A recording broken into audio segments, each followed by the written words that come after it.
तर मित्रांनो, स्वागत आहे तुमच्या एका नव्या ब्लॉगमध्ये। तर आज आपण जात आहोत पुसद येथे मित्रांनो। पुसदला जाण्याचं कारण असं मित्रांनो की आज आदरणीय बाळासाहेब आंबेडकर यांची जाहीर सभा आहे।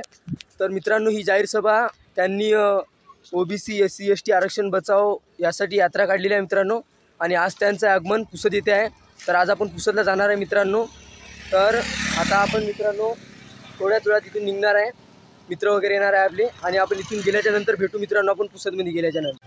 तर भावांनो, प्लॅन थोडासा चेंज झालेला आहे आणि आम्ही सर्वजण बसनं आलेलो आहोत। तर आता आम्ही आहोत बस चौक येथे। तर बघू शकता कशा प्रकारे गर्दी आहे। बाकीचे मित्र येतात मित्रांनो मागून आणि आता आपण जाणार आहोत।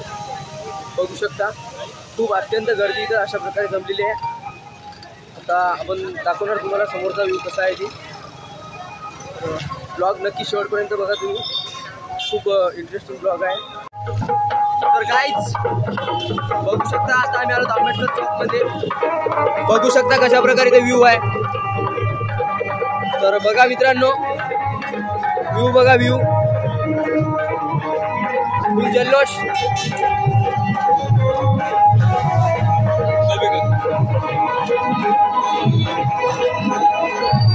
तर बघू शकता मित्रांनो कशा प्रकारे माहोल जमलेला आहे इथं।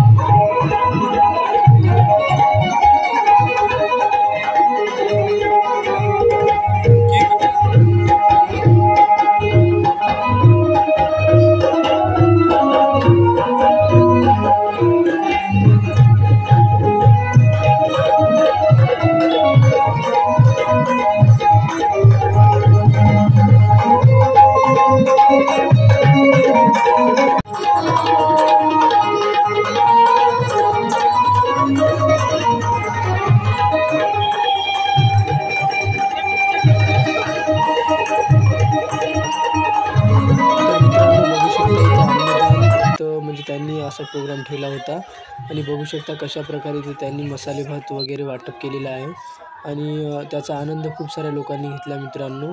आणि भात खूप छान होतं।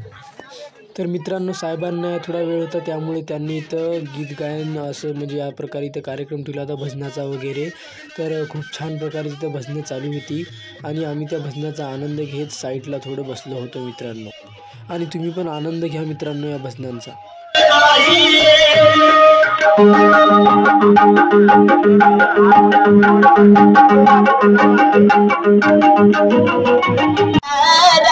सत्यता मांडणार साहित्य लिहिणार सत्यता मांडणार अण्णा भाऊ अण्णा भाऊ थोड़ा सा रुको, इन्हें बोलने दो।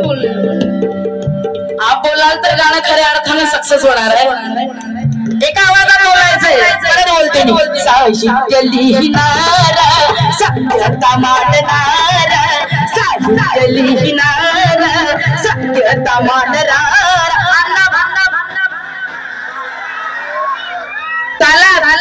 एक आवाज उठवायचा आम्हाला बाळासाहेबांसाठी। एक अण्णा भाऊ साहित्य लिहिणार सत्यता मांडणार साहित्य लिहिणार सत्यता मांडणार अण्णा भाऊ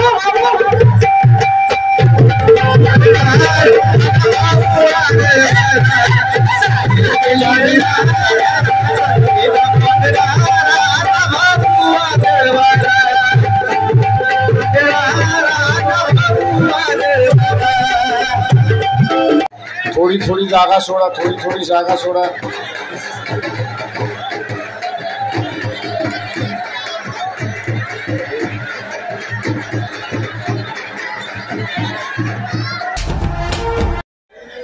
त्याच्यामुळे दारू प्यालास, जे ओबीसी आरक्षण धोक्यामध्ये आल्यामुळे तो दारू प्याला।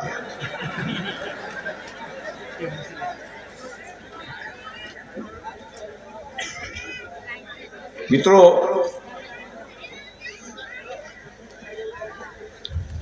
मी हा प्रश्न टाकलाय याचं कारण की काही ना काहीतरी कारण येतात।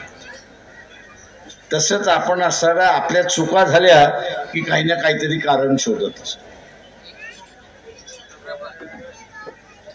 आणि आपल्या चुकांना पांघर घालायचा प्रयत्न त्या ठिकाणी करत असतो.